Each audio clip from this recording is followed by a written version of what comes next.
On this team, we fight for that itch. On this team, we tear ourselves and everyone else around us to pieces for that itch. Coming in at 320 kilobytes per second. Ladies and gentlemen, it's time for Matty C Sports for you and me.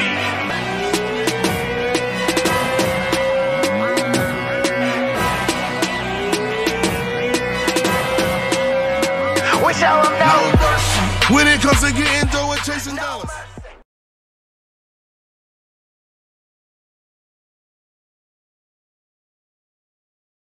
All right, this is Matty C Sports for you and me. Everybody, welcome. I got one of my good friends, Marcel Smith. We've had a show before, and I told everybody this guy is an encyclopedia of boxing and basketball. This is no joke. If you have any questions, this guy knows it with this stuff. Marcel, how is it? I know you're in Miami right now. How you digging that down there?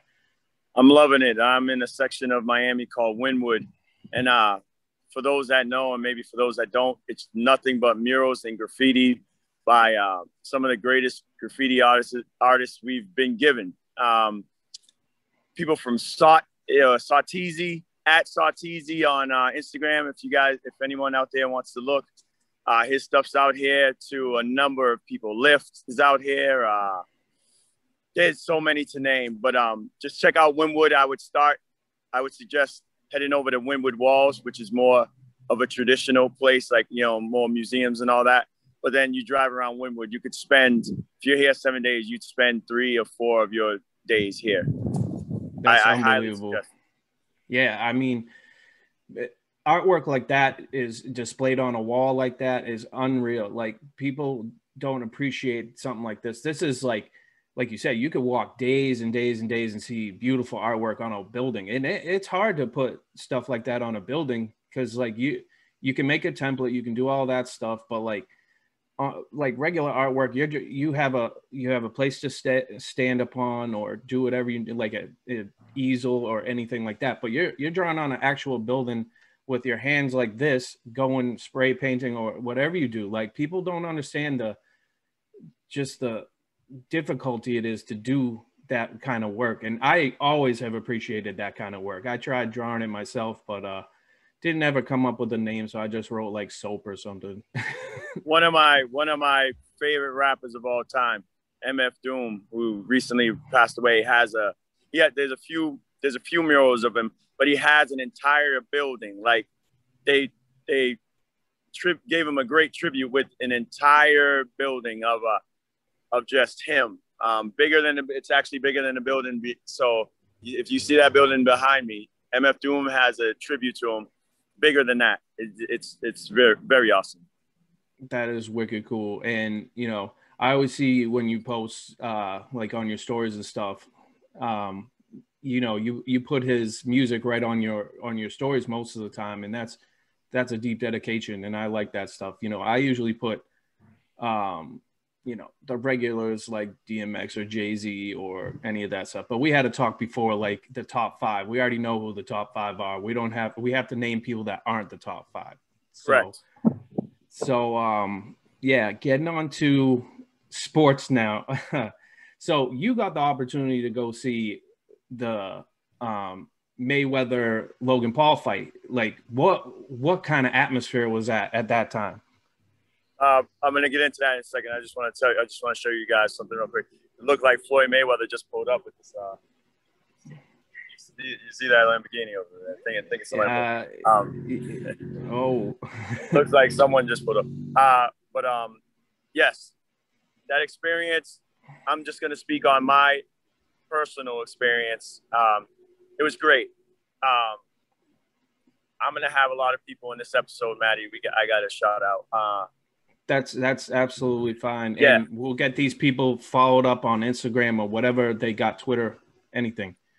Absolutely. So first of all, I got to give a big shout out to Mayweather Promotions because they laid the groundwork to be able to give me some access that others just wouldn't have had. You know what I mean? And that was pretty cool. From Kelly Swanson to Leonard Ellaby to Dewan Blake, even Floyd himself. We'll get into that a little bit. Let's see. There's too many to name, so I'm not going to go through that. But it was a great time.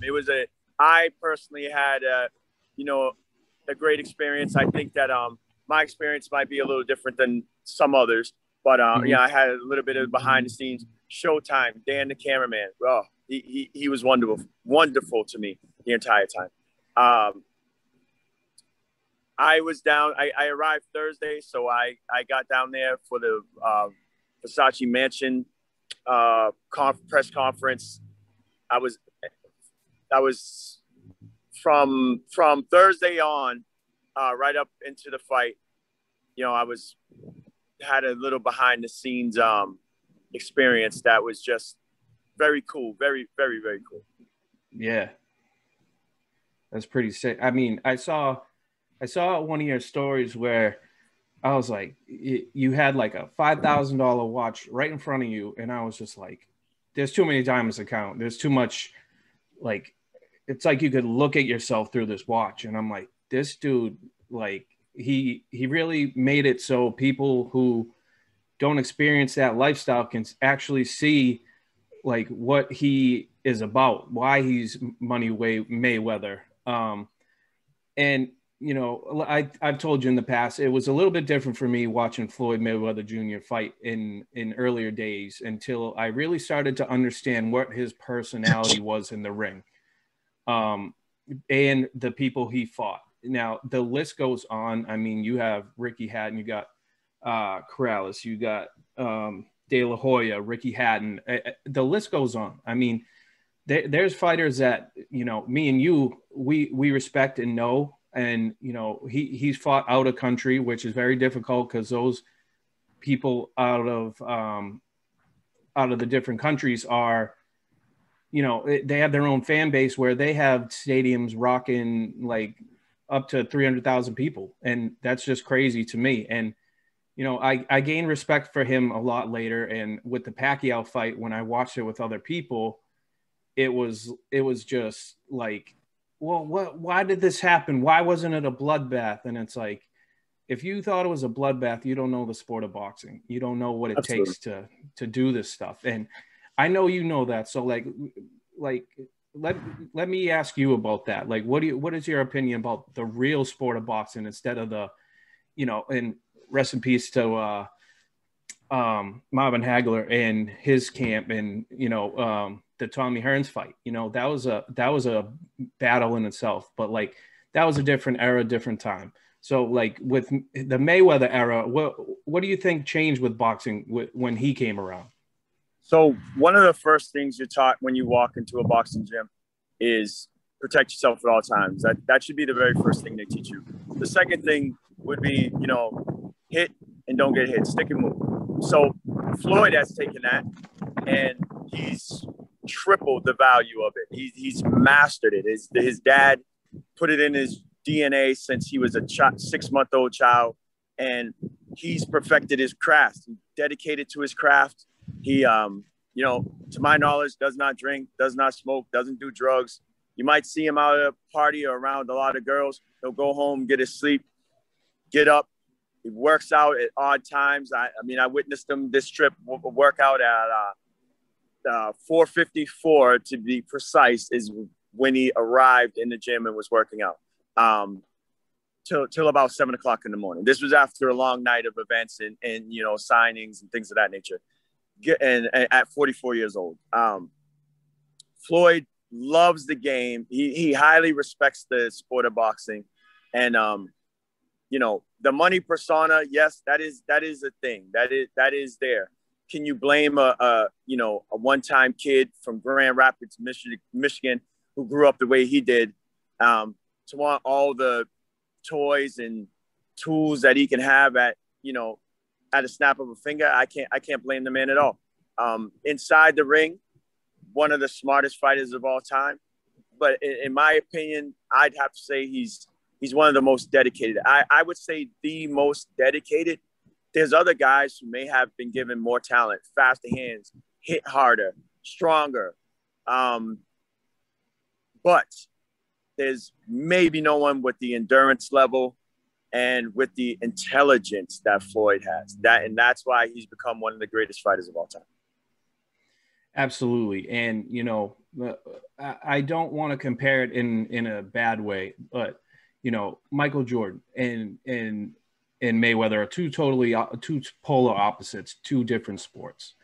Now, Floyd has all the money in the world. Michael Jordan has all the money in the world. But are you going to see Floyd Mayweather or Michael Jordan be out in public without a mob? No, you're not. You're going to see it, and it's going to happen. And the money he has will protect him in certain situations.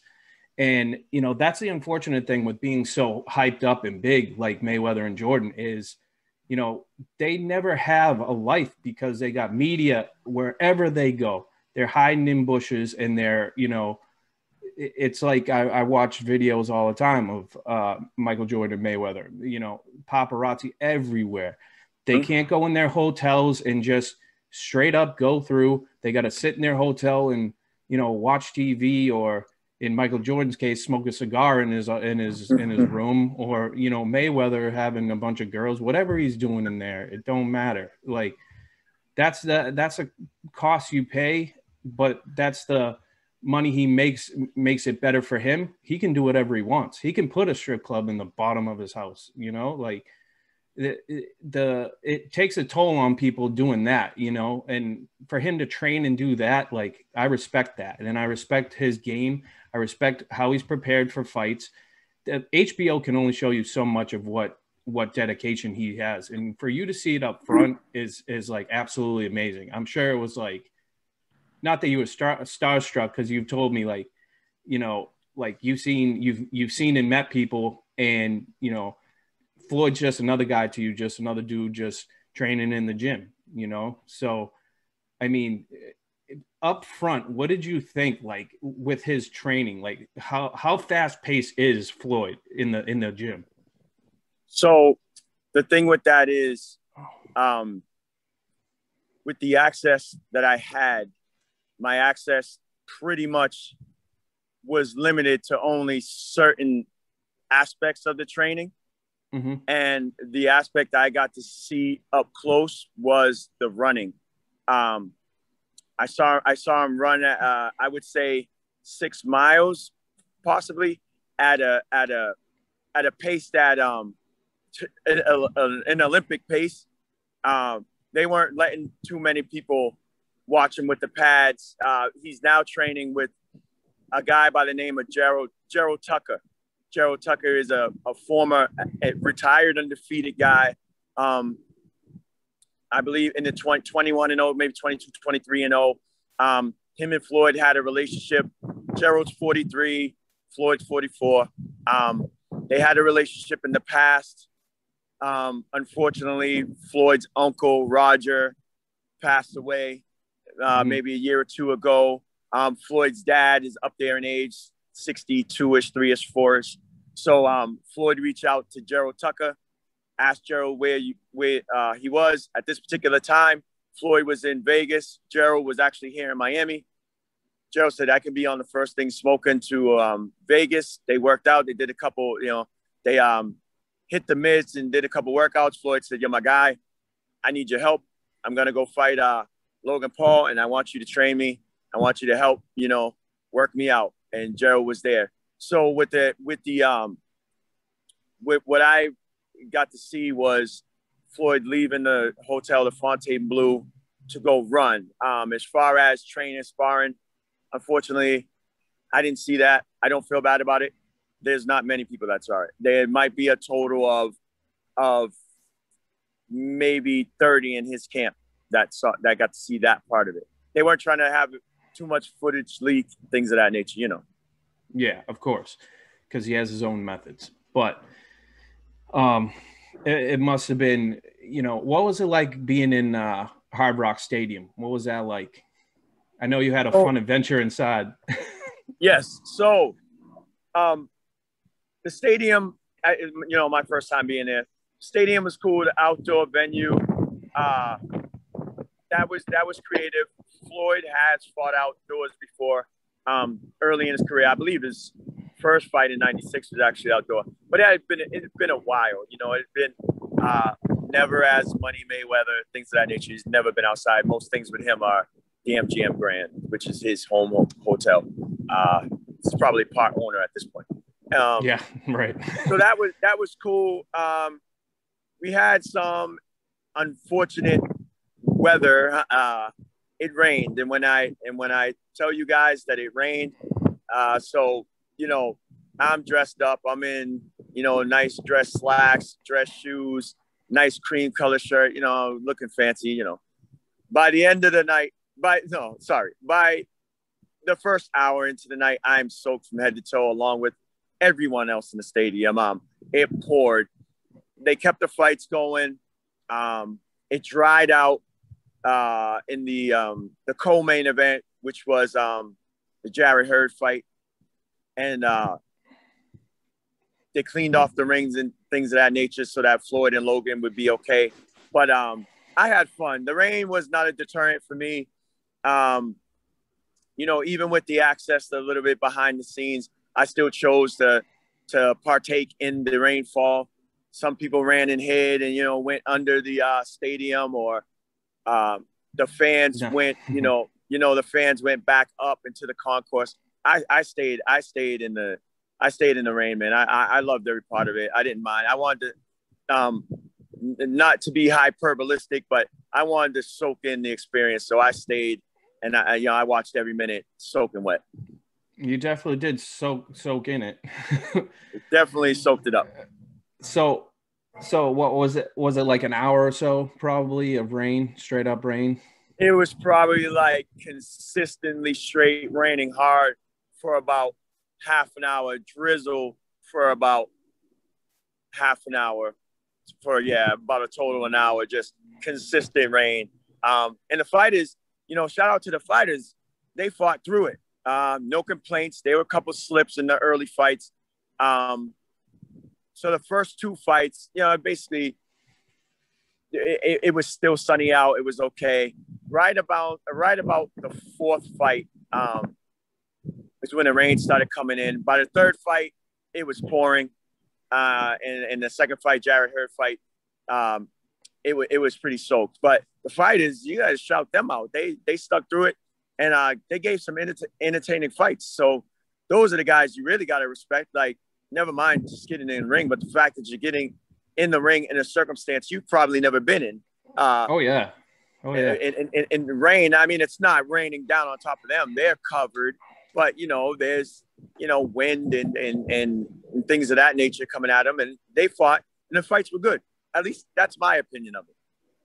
And I'll agree with you, because I've been to Orlando a bunch of times, and it rains off and on. It'll be sunny as can be, 90 degrees, and then about 10 minutes later, you can literally see one half of where you are is raining, downpouring, and on the literally 5 feet from you is all sunny. It's crazy. It's crazy down there in Florida with that weather. And yes, like you said, yes, you got to respect those guys for going out and, you know, doing all that. So I'll go on to the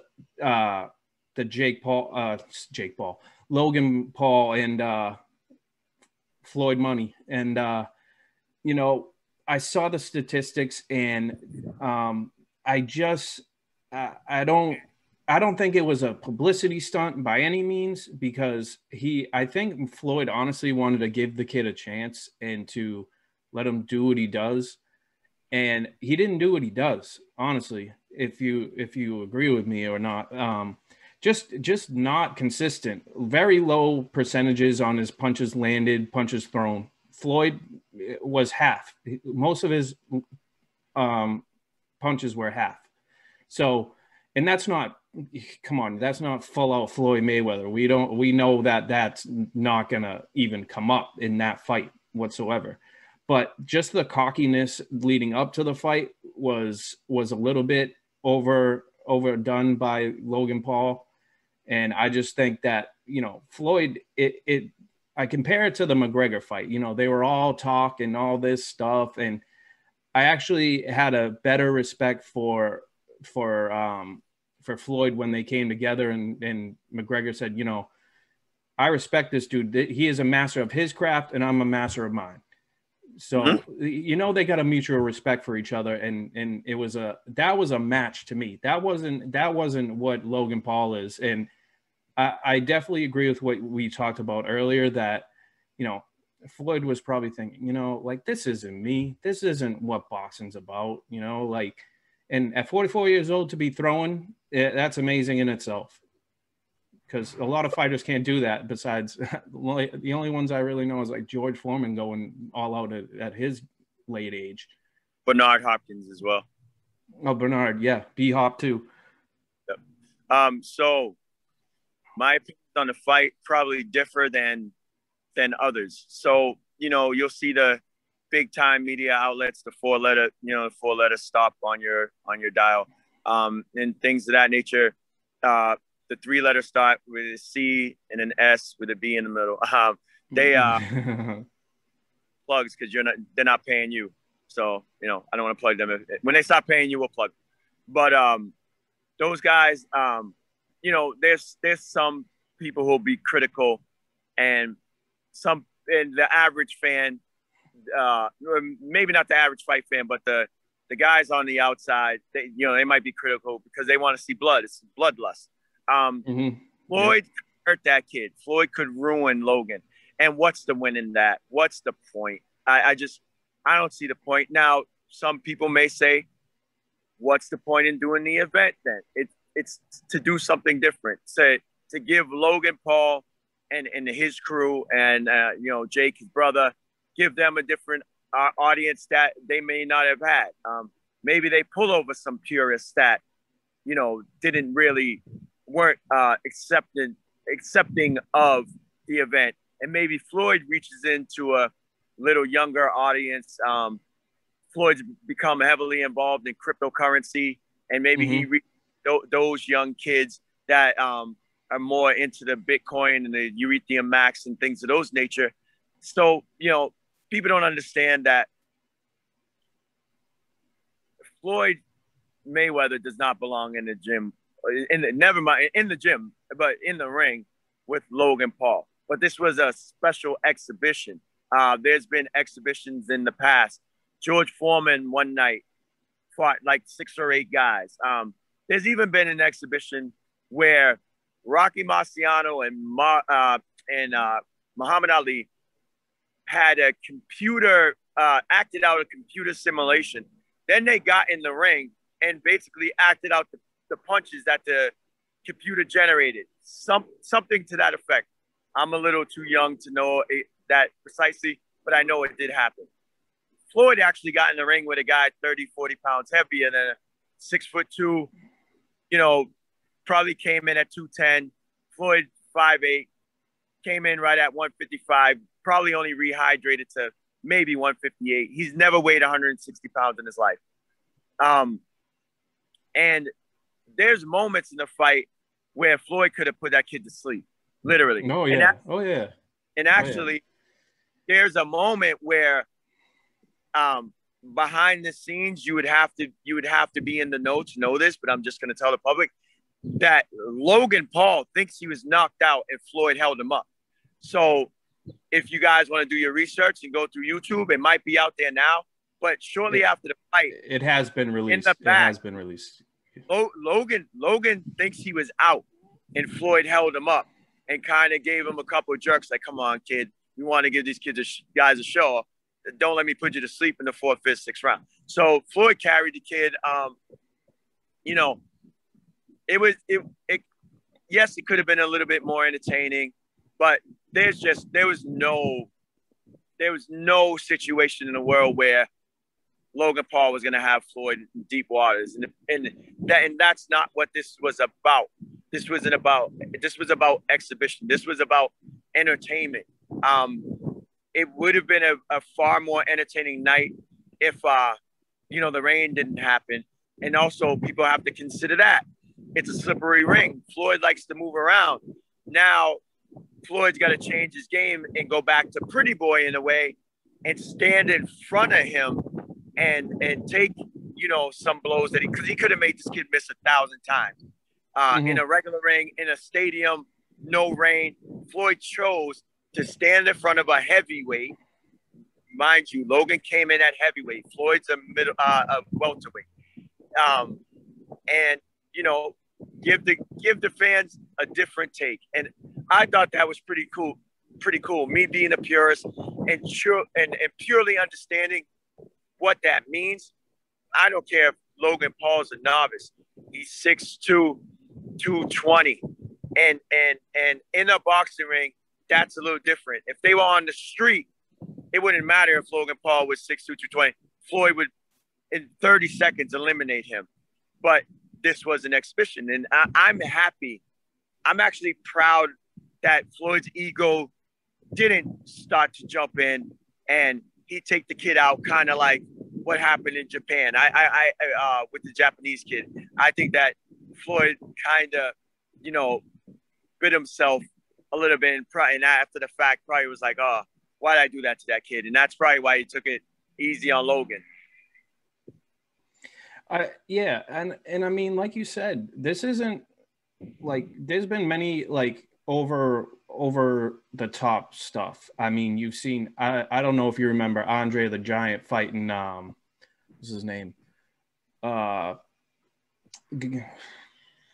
Anyways, one of the boxers back in the day who fought Ali. He fell on his foot and he thought he knocked him out, and didn't happen. And he was so aggressive with it that he did a publicity stunt with Andre the Giant at Yankee Stadium. Now, a boxer obviously fighting Andre the Giant, who is a massive beast, it's not real, and it's not gonna happen like that.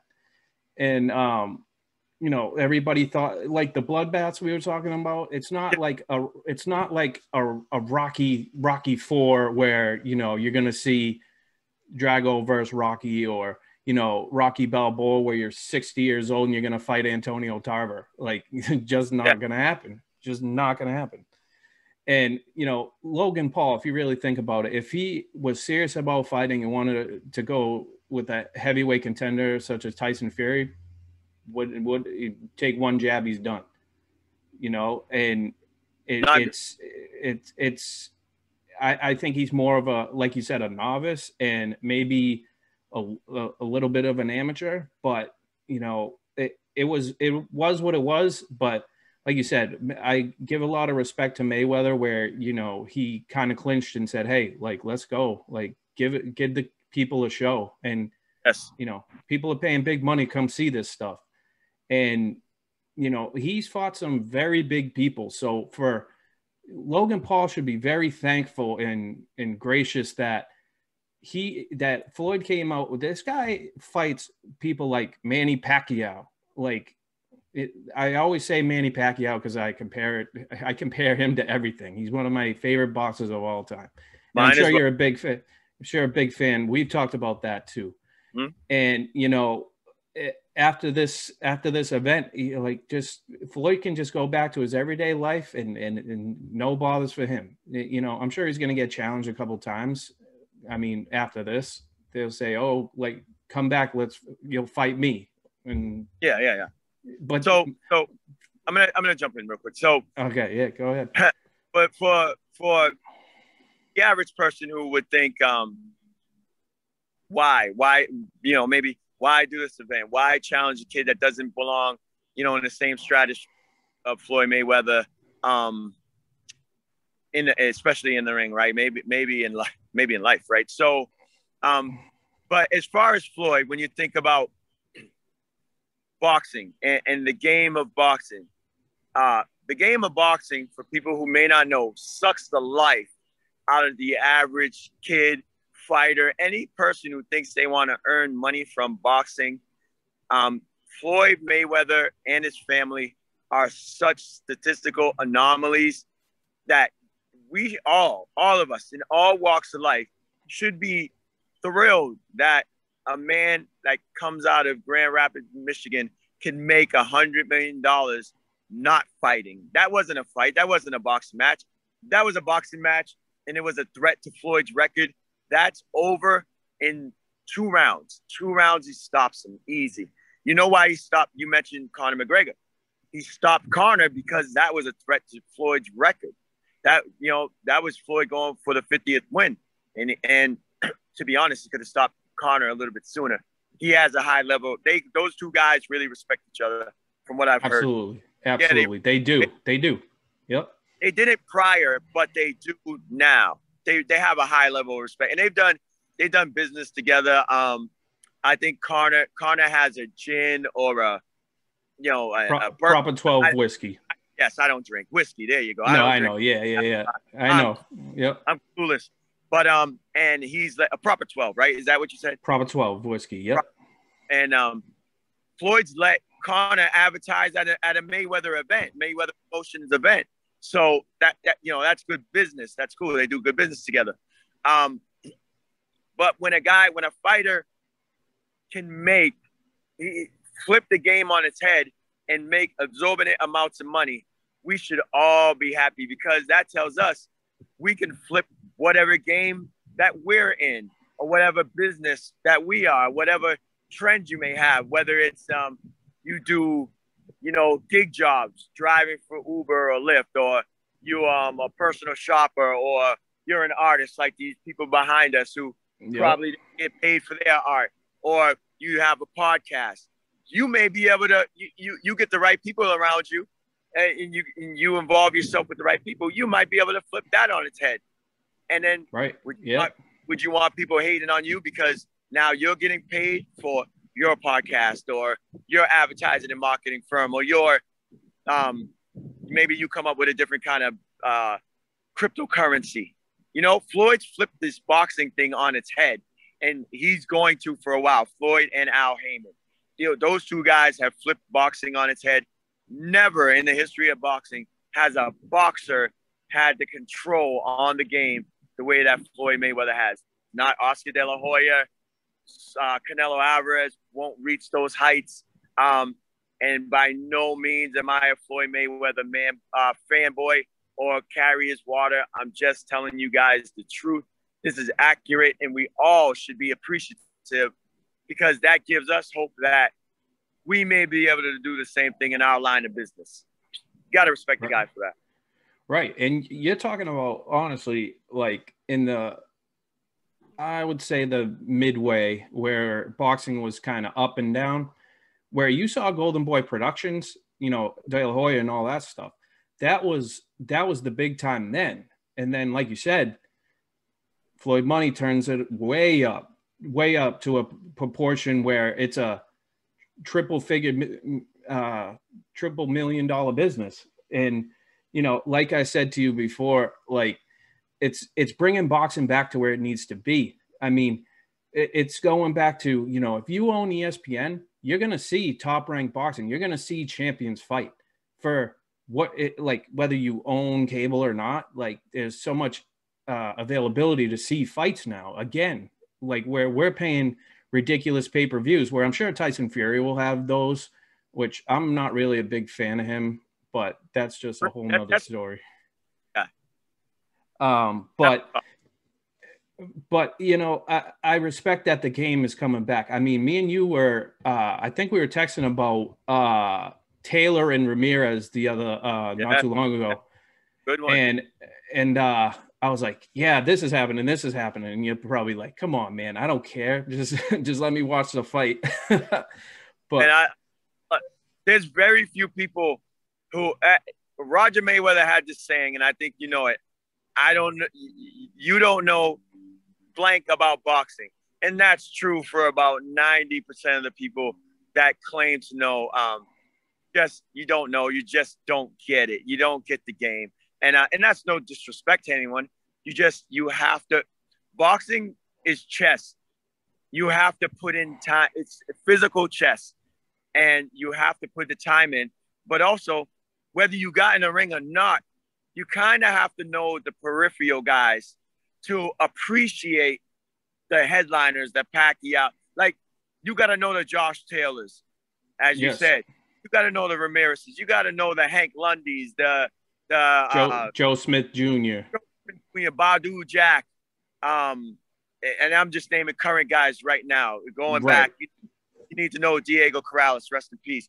You need to know Joshua Clottey. You got to know Antonio Margarito. Guys, oh yes, Antonio, but for a good reason. It's easy to know Oscar De La Hoya, Manny Pacquiao, Larry Holmes, Mike Tyson, maybe even Pernell Whitaker, who's my favorite fighter of all time, should be a household name if you claim to know the sport. Sugar Ray Leonard, Marvin Hagler. Those are easy. These other guys you may not know, Costa Zoo, Ricky Hatton, those guys will yes. do. One more, Winky Wright. Those guys will teach you about the game, about the sport. So yeah. I mean, we could even go to we've talked a lot about the sports, both basketball and boxing. And I could talk to you about, say, Ray Boom Boom Mancini and the terrible event with Doku Kim, where an average person would not know what that is. Yep. Or, there was a recent death, maybe 2 years ago, a Ukrainian who was in the fight at, I believe is a Washington, D.C. hotel in the ballroom. And he was stopped in the 10th round, his corner, collapsed on the seat and died right to the hospital. And I knew something was wrong. So it's unfortunately, I watched that fight live. I did too. I did too. It was very, it was very like, whoa, like I'm seeing this like in person, and I'm seeing it like where people saw Boom Boom Mancini and Doku Kim, Yep. Yeah. So like you said, I mean, average people will not know those names unless, you go back to a while back. I mean, like you said, of course, everybody's going to know Muhammad Ali, Joe Frazier, Pacquiao. The list goes on. But in the sense now, Mayweather has brought boxing promoting and boxing back on its feet. Now, newcomers like I said, Tyson Fury, he's got this whole mega persona with his, what they say, he's Persian. He's got his like that swag. Yeah. He's got a little swag to him. Just a little. Just a tiny bit. Looks like a goof to me, but that's okay.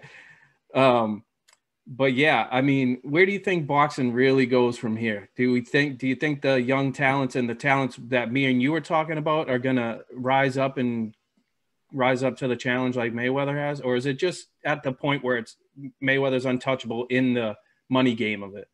Money aspect. I can't see money generating money. So you got to think, thinking outside the box a little bit. When Floyd has a fight, and he makes, let's say, this past one, he makes $100 million. Logan makes 20. How much money people booking hotels to see the fight? People buying concessions. People dining out while, leading up to the fight. Events, I was welcome to a few events, the pre-fight party, the post-fight party. Those events generating money for either the particular hotel that he's involved with in Miami is called the Fountain Blue. I've heard people pronounce it many different ways. Fontaine Blue. But that seems to be his favorite. How much money has he generated for them over, this past fight week or weekend, even the weekend? What about Las Vegas when there's a Mayweather event? The Pacquiao fight, Floyd makes $300 million. Manny makes maybe half of that. There's reports 100, maybe 150, but Floyd definitely made $300 million, right? So, but what about the money generated elsewhere? Rental cars, helicopter rentals, luxury car rentals. It's a thing that I don't think we'll see, anytime soon. And as far as fighters coming behind them, it's getting to the point where some of these guys have to test their skills and they got to fight each other. There's good fighters. There's always good fighters. Just like, we talk about basketball. There's always good basketball players. There's guys. Might be a little softer. We talked about this before.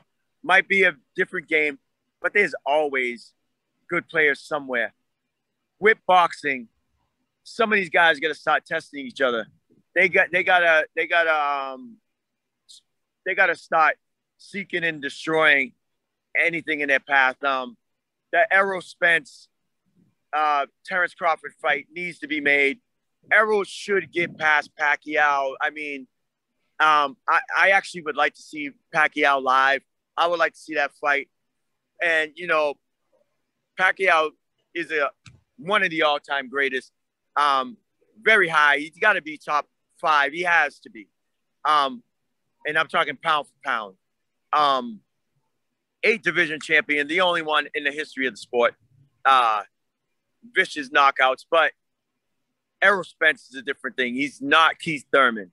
And Manny gave Keith Thurman a good boxing lesson. But Errol Spence is not Keith Thurman. Errol Spence is a big welterweight. I see Manny having trouble. But when Errol gets past Manny, which he should, they got to make that Crawford fight. And if that fight's not made, it's just not good for the sport. It's not a good thing. Teofimo Lopez, another kid, he should get. He fights in about 2 weeks back down in Miami. So quick backstory: Teofimo Lopez was supposed to fight Saturday night. That's why Floyd's was on a Sunday, but the Floyd and Logan fight got so big that it eclipsed Teofimo. He thought it would be better for him to move his fight. So now he's going to fight 2 weeks later. But that kid has a good shot. He just beat Lomachenko, who everybody thought I was shocked. Matrix. I was shocked. He beat him easy. He beat him easy, too. Yeah. He beat him up. He beat him up. And, you know, everybody thinks Lomachenko is the Matrix. I have respect for the guy. I don't have him on the pedestal that most people had. But, you know, the boxing media did. Teofimo wiped it, just beat him up. Could have damaged him. So once Teofimo gets past his next fight, he's got to fight a big name. He's got to fight a Haney, a Ryan Garcia, someone of that stature. And these guys really need to start testing themselves, in my opinion, to advance the sport. But there are guys there: Devin Haney, Shakur Stevenson, Teofimo Lopez. Ryan Garcia. I'm not big on Garcia, but you know he's got to test himself even more.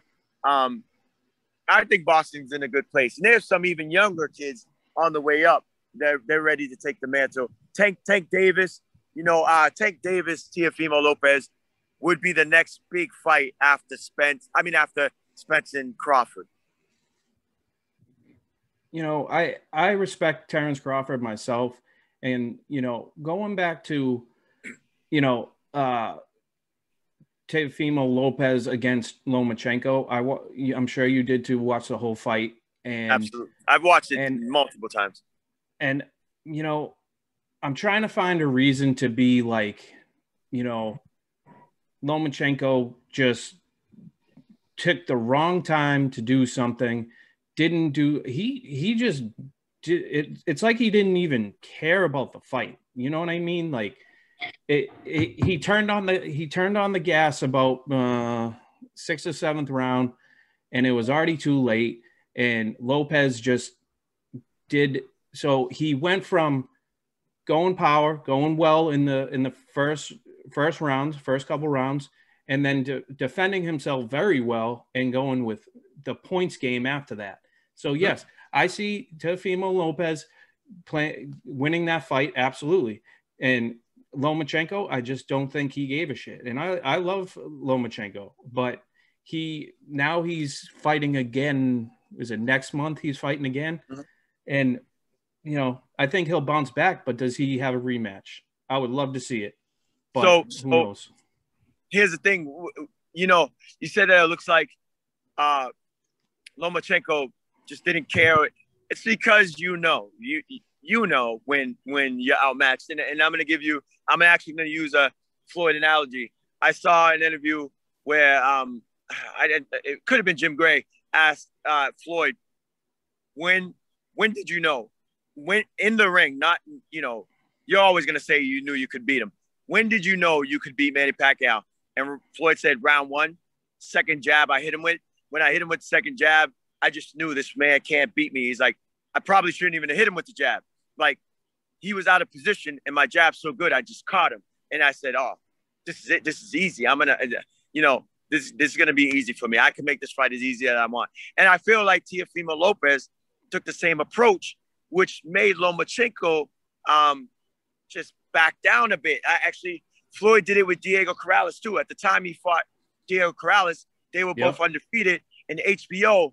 And I love Diego. I actually was blessed to meet him, spent some time with Diego Corrales. I think his fight, one of his fights is one of the greatest fights of all time with Castillo, the first fight, Jose Luis Castillo, and Corrales won.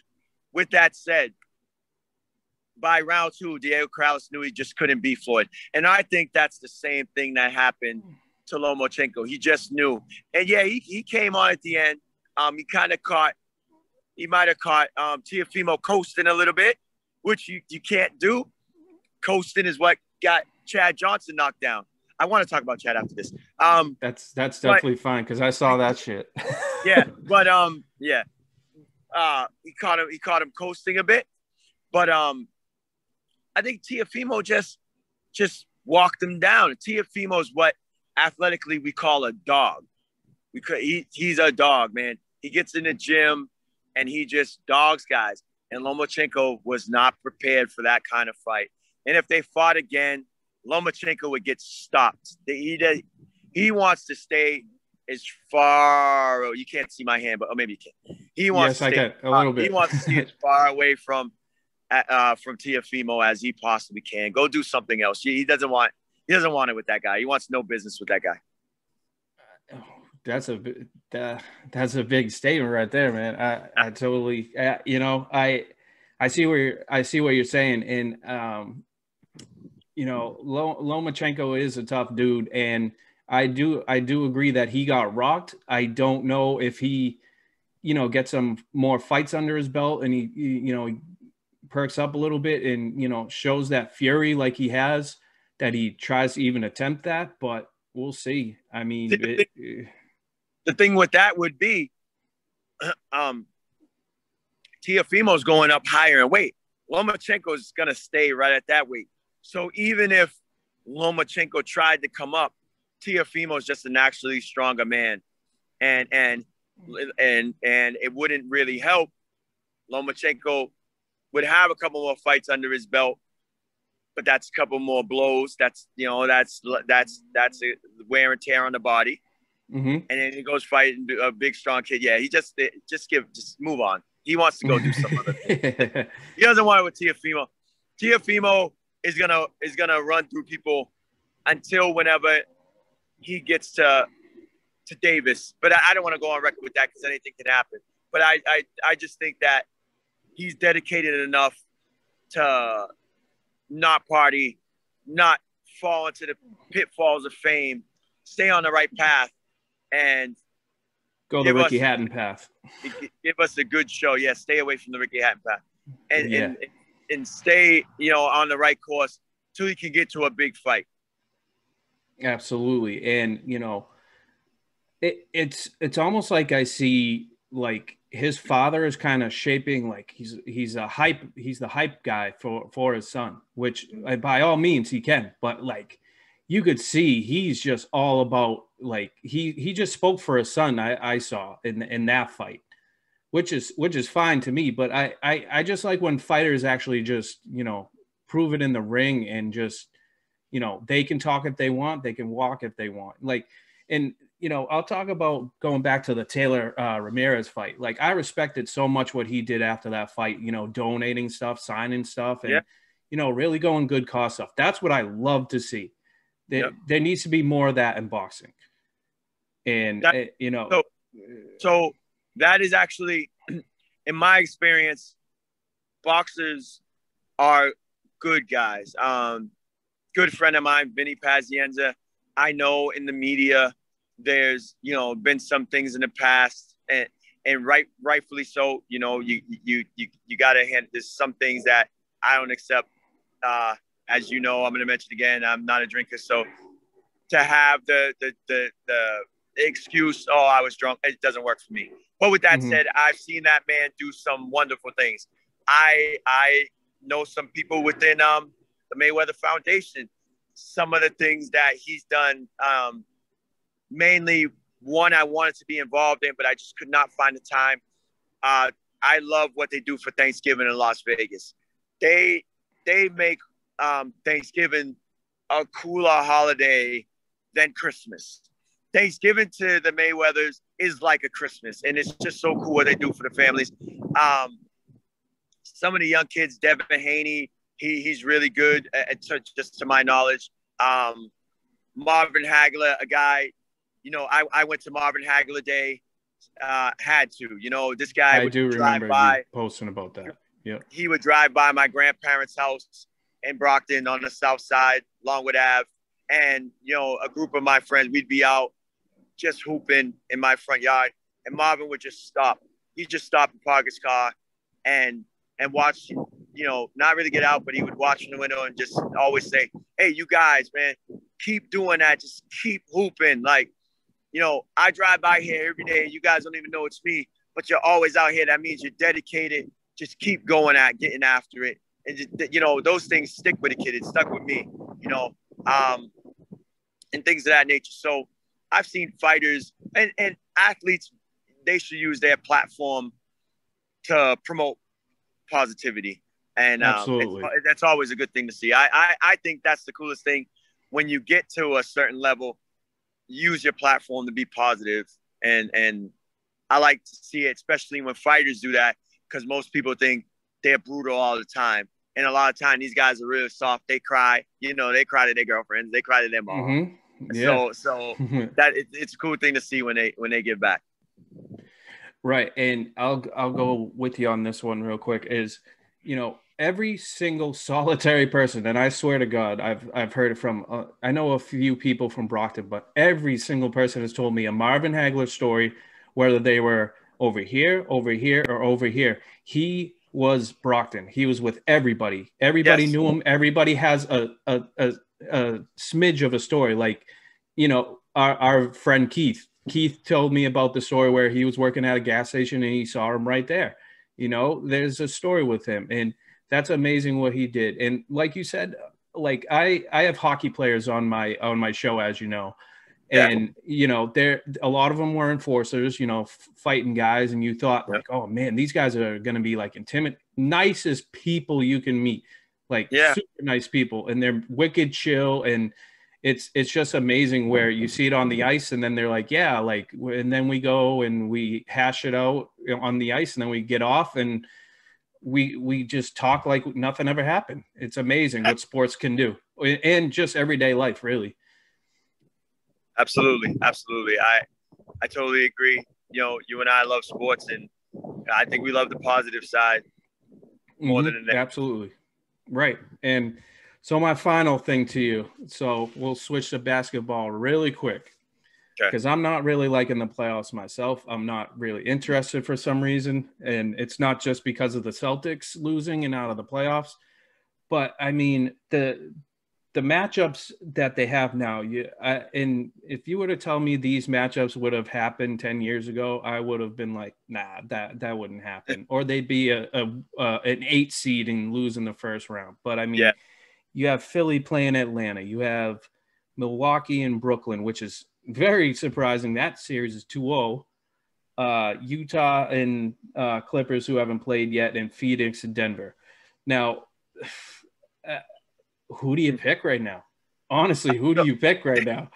So I would personally, I would like to see Phoenix win it. Like, you know, if we're talking NBA championship, I would like to see Phoenix win it. I like Devin Booker. He's worked on his game tremendously. It's come. I personally, I feel he's come a long way in his game. I thought he would be solid in the NBA. Kid's a beast. I would like to see Devin get a ring. I would like to see, you know, if it wasn't them, maybe the Clippers, you know. But I'm more so rooting for individual guys to maybe, you know, help their career path or maybe their marketing and branding and their promotions or just their off-the-court aura more so than the game itself. And as being a basketball purist guy who played his whole entire life, you know what I mean? Still playing to this day. I probably shouldn't take that approach because it is a team sport. But there's just some guys I want to see be successful. Devin's at that top of the list with that. Some of these other guys have already had their roses. I don't feel that Devin Booker gets the roses that he should get. He's not a household name by any means yet, but I think he could be. He can flat out play. He can score the basketball.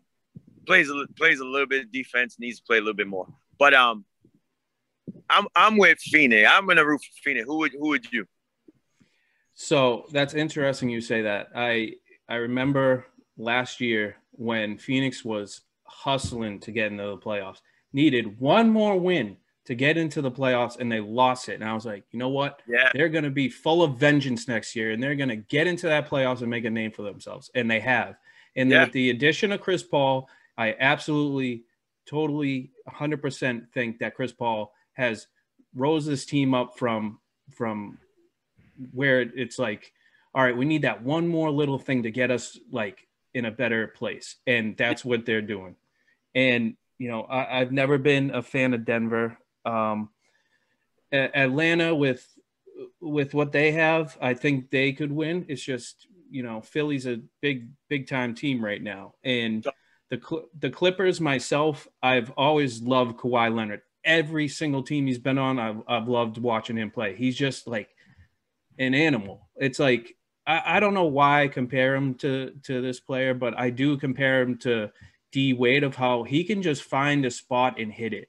Like, he just finds like these awkward shots and he just nails them. Like it's amazing to me, the skill level of Kawhi Leonard. And I think that the Clippers will make it. And I think it'll be a tough series I think the Clippers will be with Phoenix, honestly. And I honestly don't know. I can't go farther than that in the finals on the west side of that. But in the East, I think Sixers are the underdog if they play Brooklyn, and I think Brooklyn will win their series. Obviously, I don't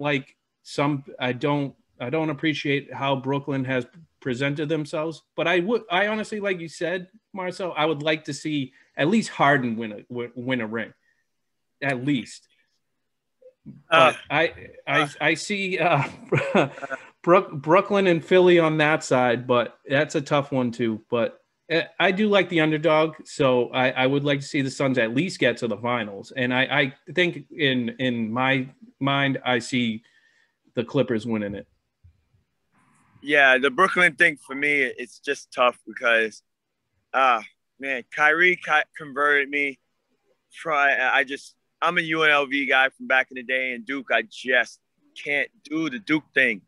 But with that said, Kyrie, you know, the 8 games he was healthy for seems to be a trend with him. But the 8 games he was healthy for at Duke, I watched all 8. You know, I like the kid.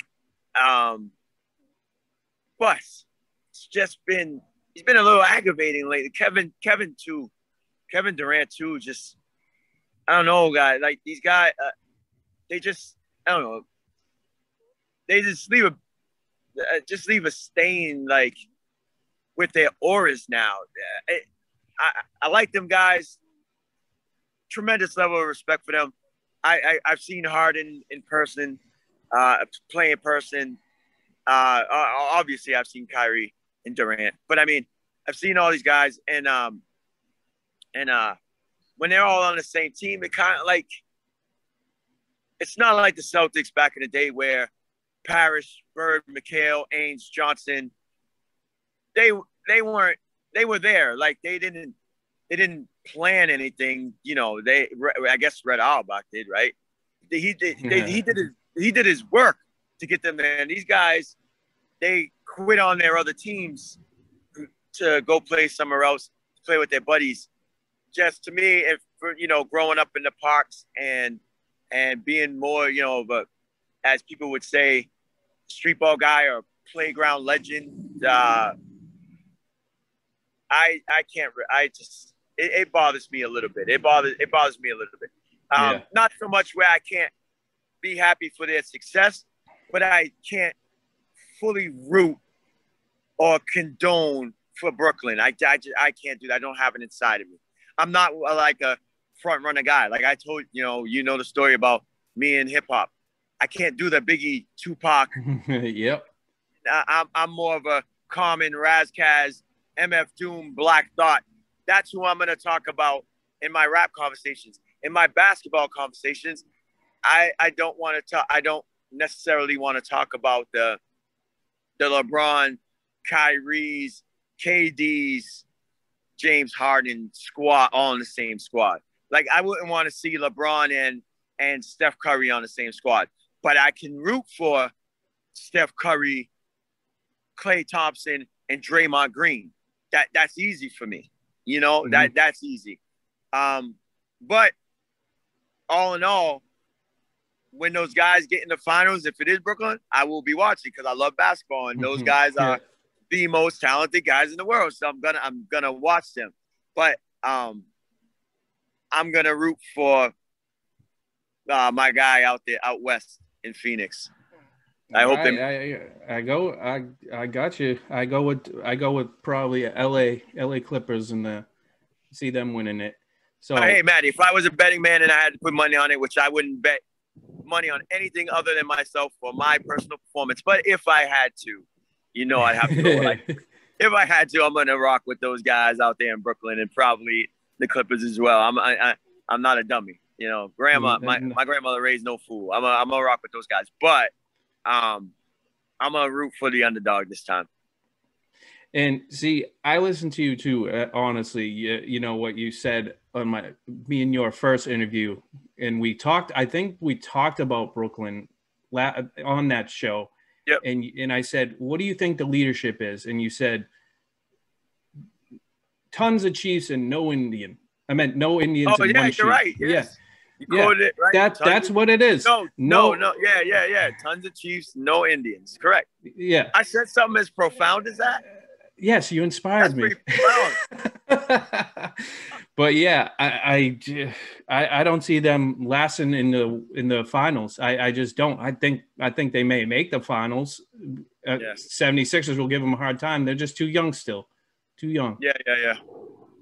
I agree. But yeah, so I think we covered a lot of stuff today, and I think this has been absolutely excellent interview. And Marcel, it's always a pleasure having you on the show, and I want you to enjoy your time in Miami, and then we'll have to plan something, or I have an injury undisclosed that I don't know what it is yet until I get an MRI. But the injury report comes out on Wednesday or Thursday, whatever Bill says all the time.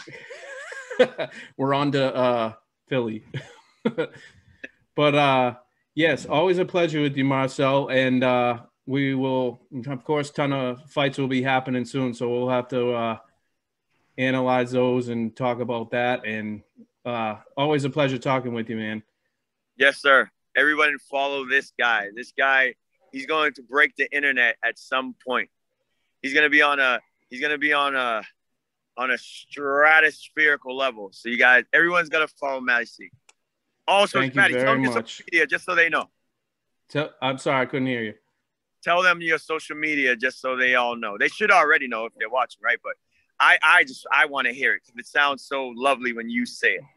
All right, so Instagram, Matty C Sports for you and me.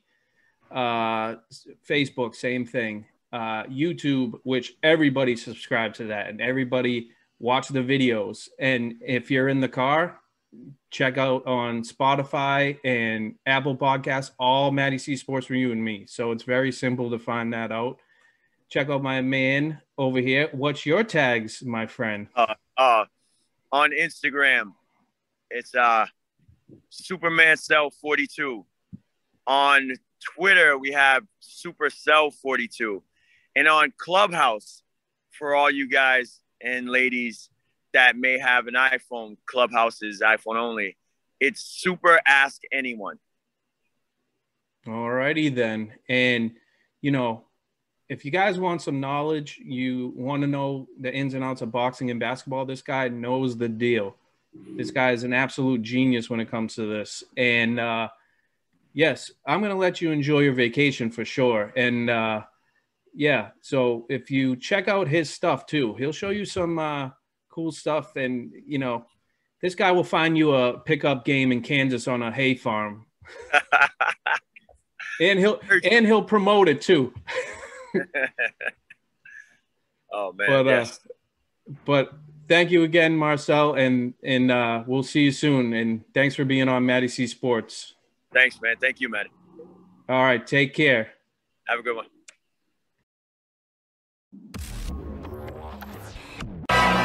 What's up? We the BMG Boys, and thank you for listening. Please follow his Facebook page and subscribe to his podcast at Apple Podcasts, iHeartRadio, and Spotify. Let's go.